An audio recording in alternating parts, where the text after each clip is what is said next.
In this video, we are going to continue our work in section 3.2, talking specifically about addition. One strategy that our students are going to use, and we are going to look at this again in just a second, is the strategy of counting on. So for our little kindergartners, remember we looked at the standards, and one thing it said was they could use fingers to do this addition. So that's kind of what this is doing. I'm not saying it's a good idea for your students to use their fingers to add all the time. And hopefully, as you guys are standing in front of your students, you're not going to be using your fingers except as an illustration for them. But for little ones, they're not concrete. I mean, they're very concrete thinkers yet. They're not abstract thinkers. And so seeing their fingers move up is going to help. So that's what's going on here. They're going to hold up one whole hand for 5 and then count 3 more with their other hand, 6, 7, 8. And they're going to figure out that 5 plus 3 is 8.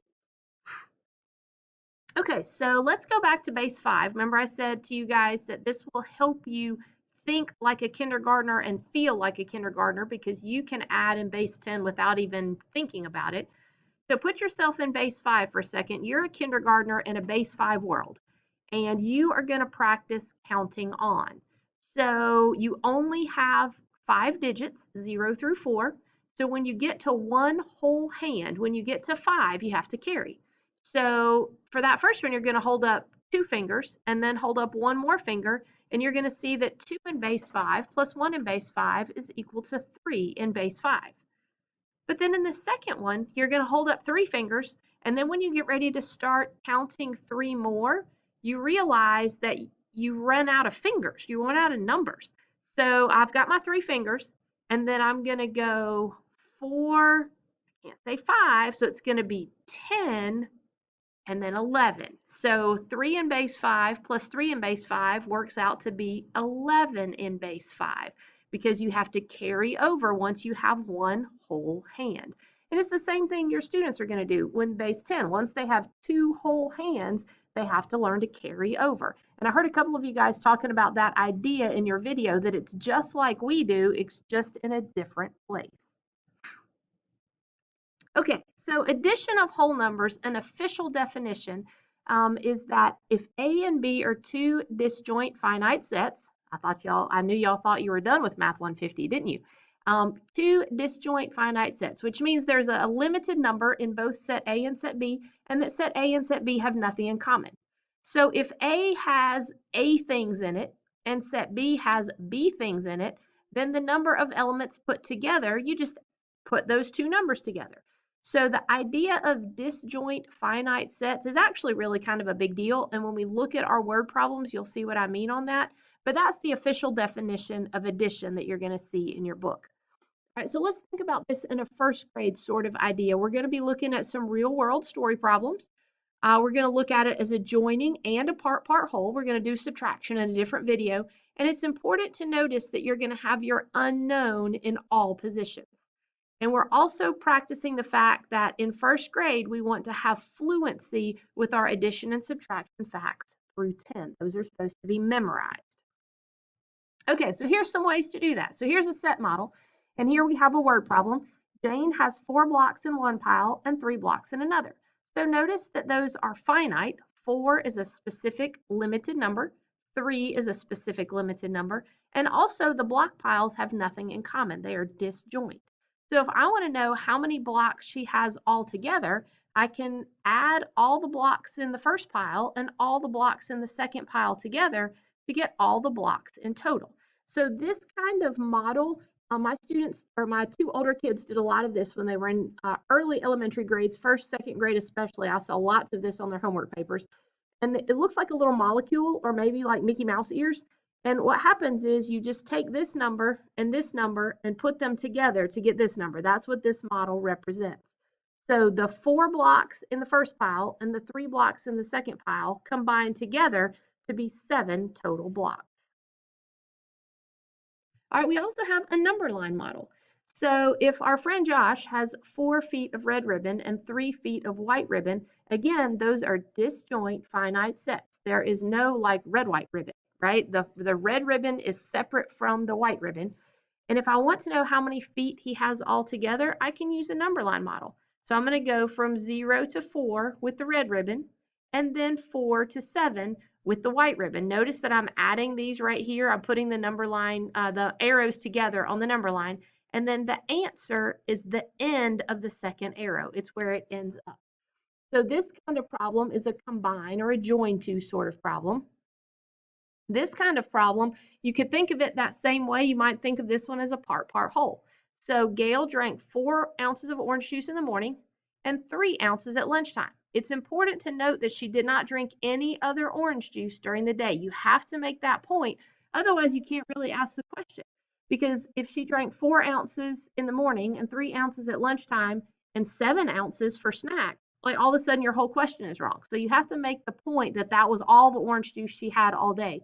And again, notice that those are disjoint glasses of orange juice. There was none left in the glass. She drank the whole 4 ounces in the morning, and then at lunchtime, she had to pour new orange juice and drink 3 ounces then.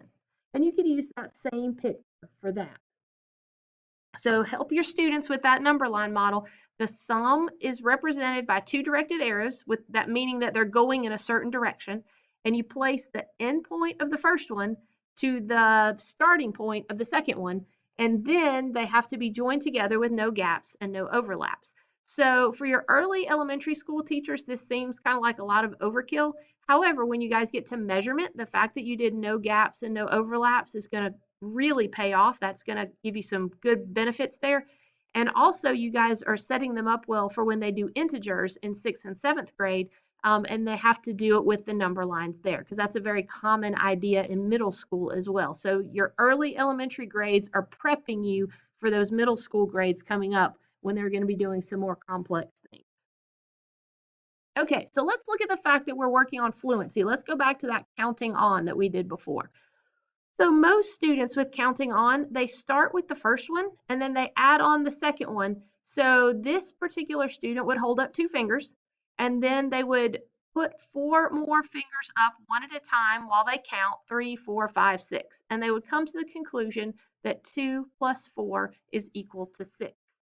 Now, as they mature, they're going to get a little bit better at this, and they're going to start counting on from the larger. So even though you give them the same 2 plus 4 as the problem, now they know it's more efficient to start with 4 and then just add 2 more. So they're using the commutative property there in their mind, and they're realizing that they can go faster if they start with a larger number and add on the smaller number. Eventually, the goal is that they don't need to use their fingers at all. Eventually, the goal is they have counted 4, 5, 6 so many times that without pulling up their fingers at all, they realize, oh, yeah, that's 6 because I've already done that. So there are certain things that you guys can probably do that way. Like, for example, because I have taken trig and I have done trig and whatnot since I was 16, I can tell you that the square root of 2 over 2 is equal to 0.707. This is not a valuable skill. It is not something that's super helpful in life, but because I have punched that in my calculator dozens and dozens and dozens of times, I don't need to punch it in the calculator anymore. That's just something that I know. And the same thing is true here. After this student has held up 2 more fingers and 2 more fingers and 2 more fingers over and over and over, they're going to get to the point that 2 plus 4 is 6 without needing to use their fingers anymore. That's when they have achieved fluency, when they don't need to use their fingers anymore. Okay, some other methods that can help our students. For some reason, doubles are easier to remember than others. I don't know why that is, but I have seen that over and over and over again in elementary school kids, that memorizing the doubles is easier. So they'll memorize 3 plus 3, 4 plus 4, 5 plus 5, although they still struggle with 4 plus 7. So for some reason, the doubles just stick in their mind better. So if a student is given a question like 6 plus 7, then what they might choose to do in their mind is say, well, that's really close to 6 plus 6 because 7 is 1 more than 6. So 6 plus 7, that's going to be 6 plus 6 plus 1 more. I know really well that 6 plus 6 is 12, and if I add 1 more, I get 13. They might not be able to tell you that they're doing all that, like they might not be able to think through that out loud, but many of them do that. And what researchers have discovered is that your stronger math students do these sorts of things naturally.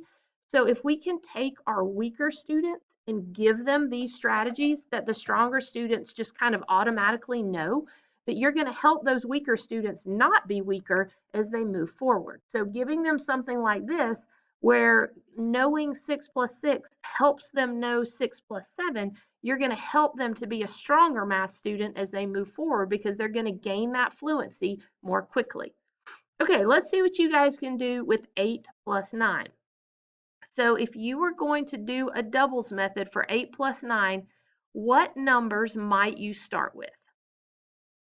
Well, you really have two options. You might choose to start with 8 plus 8. That's a double that's close to 8 plus 9 because 9 is one more than 8. So 8 plus 8 is 16, something that you maybe know a little bit easier. 16 plus 1 is 17. However, it's just as good to start with 9 plus 9. That's also close to 8 plus 9. In fact, 8 is one less than 9. So instead of thinking upward, adding 1, we're going to think downward and we're going to subtract 1. We're still going to get to 17. We're still going to use that double that maybe we're a little bit better at. So regardless of which way your student chooses to think of that, both of those are mathematically correct. Both of those will get you to the answer. So what property is happening here? How did they get from here to here? If you look closely, you can see this associative property. So 8 is 8, and then 9 is the same thing as 8 plus 1. So this originally in the student's mind is 8 plus 8 plus 1 in parentheses. And look, they've moved, they've regrouped, they've reassociated right here the two 8's together and put the 1 off by itself. So this is just a way of using the associative property, and that's why we teach the associative property and the commutative property so early, is because they can use those mental strategies to help them memorize the facts that they need. Okay, the making of a 10. This one is really big in elementary school now. My younger son did tons of these when he was in kindergarten, first grade. And his kindergarten teacher had a 10 frame, and she would teach the students, okay, if you have something like 8 plus 5, let's make a 10. So the reason why they did that is to help them get ready for regrouping in later grades, and it really was a huge help in memorizing his addition facts as well. So the way he thought about this, 8 plus 5, well, that's the same thing. If I break the 5 apart using the associative property like we did before, I can think of 5 as being 2 plus 3. I can reassociate the 2 with the 8, and that's going to be 10. And 10 plus 3 is easy because of that 0. 10 plus 3 is 13. So my younger son, math is not his favorite thing. He had trouble memorizing his math facts. And when I would do flashcards with him when we would practice, he would get stuck. And I would say, okay, Sawyer, make a 10, make a 10.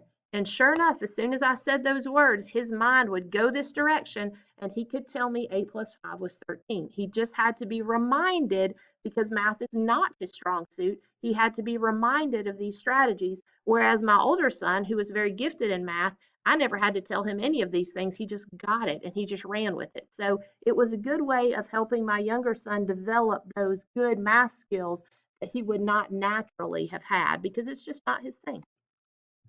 Okay, let's see what you guys can do. Suppose I were to give you 6 plus 8, and I'm doing flashcards with you, and I say, okay, make a 10. What are you going to think? Well, one possibility is to break apart the 8. And instead of thinking of 8, I'm going to move it to 4 plus 4. I'm going to reassociate, and then I'm going to be able to use 10 plus 4. That 0 right there makes it easy for me to get 14. It's just as good to think of the 6 as being 4 plus 2 and reassociate that 2 with the 8. 4 plus 10 is still 14. So you get the same thing either way. Counting backwards is very similar. 9 is very close to 10. So if I want to do 9 plus 7, I can think of it as being 10 plus 7 and then subtract 1. So here's the thought process that goes with that. We're about to run out of time, so I'm not going to go through that whole thing with you, but you can see how they're reassociating so that this is thinking as plus -1 is kind of what's happening, even though the students don't know negative numbers. That's what they're doing in their head, and they're coming to that conclusion of 16. All right, the last thing, remember it said you had to have the unknown in all positions. So here I have the unknown as the answer. Here I have the unknown as one of the add-ins. And I have to write word problems so that my